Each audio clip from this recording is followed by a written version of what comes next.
Get up, go to work. Get up, go to work. Get up, go to work. Why do we do this? For dough, cheddar, moolah, or what I like to call money.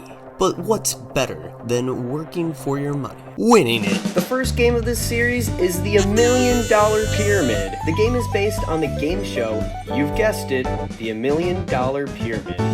2 teams of 2, each comprising a celebrity and a contestant, compete to win cash prizes, with the highest being $150,000. Each round begins with a random assortment of 6 categories arranged in a pyramid. Teams alternate selecting a category from the pyramid and have 60 seconds to answer 6 questions related to that category, earning a point for each correct answer. To start the game, you are prompted to select a character. Before choosing each character, it performs like a little quirky animation with their arms.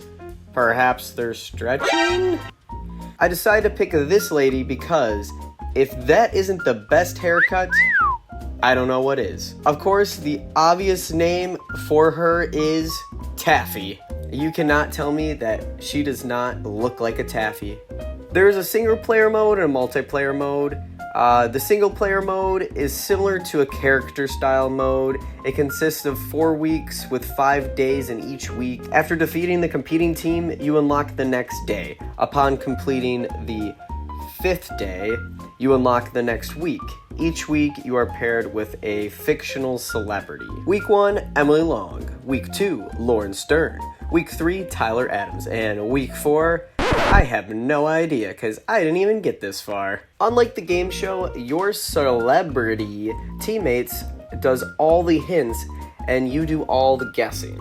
Like the game show, you go back and forth between teams, picking a random category out of 6, and lucky for us, we always get to choose first. For my first ever game, Taffy went against Tammy. And for the first category, I chose Staying Alive and Looking Good because Taffy's looking good. Perhaps this was a mistake, as I'm a 99 baby, and this category didn't resonate with me that well. The next category I selected was Keep It Real because we are always keeping it real, right, Taffy? Right! That also didn't go great. For the final category, I select You Know Nothing at All because apparently I know nothing at all. The computer beat me. I replayed that day and did awfully, except for the goo on top of goo category, or something like that, where I had a near perfect round. This put me into the winner's circle, where I got everything right except the last question, and it bothers me because unlike the other 2 rounds of questions, they don't reveal the correct answers after the round is over, so you'll never know if you got it right or what the actual answer was. Another feature of the game is changing the character's appearance and clothing. Obviously, we are not going to touch Taffy's hairstyle. That would be a sin. I gave her some cool shades and badass aesthetic. After the wardrobe change, I started playing better and winning more money. Multiplayer is essentially the same as single player mode, but you compete against a player sitting next to you on the couch. And in my opinion, it isn't as exciting because you have to watch their turn instead of just being able to skip it. IGN rated this game nothing. They didn't rate this game, but let's compare nothing to my rating. Game functionality, everything in the game flowed nicely. I think the idea of having word options to choose from was excellent.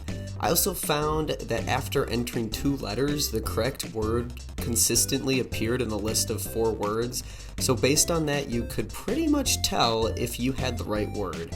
You also had a lot of time to think, which feels a bit like cheating because you can take as much time as you want, pretty much longer than the 60 seconds that you're given.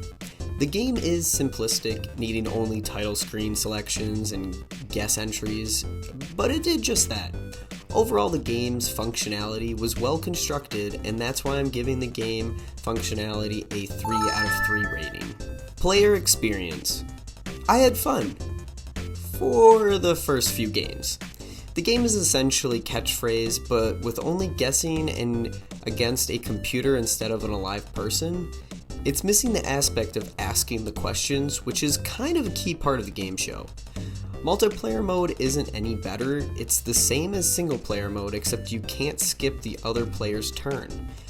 The game doesn't really feel very rewarding. You keep winning money only to find you can't spend it on anything. Not even anything in the wardrobe section can be purchased. But you can use a promo code? That's why I'm rating the player experience a 1 out of 3. Replayability.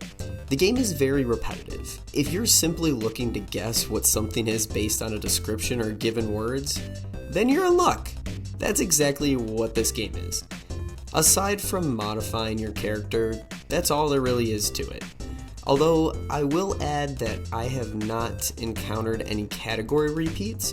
Supposedly, there are over 800 categories and more than 4,800 words.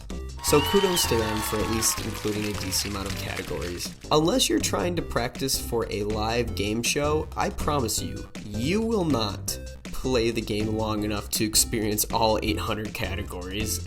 For replayability, I'm giving this game a 1 out of 3. Moving on to the Barks bonus point, I am rewarding 1 bonus point for this hairstyle. They really outdid themselves here. This brings the grand total to 6 out of 10. Thank you for watching. If you like this video, please like and subscribe. And until next time, see you later, alligator.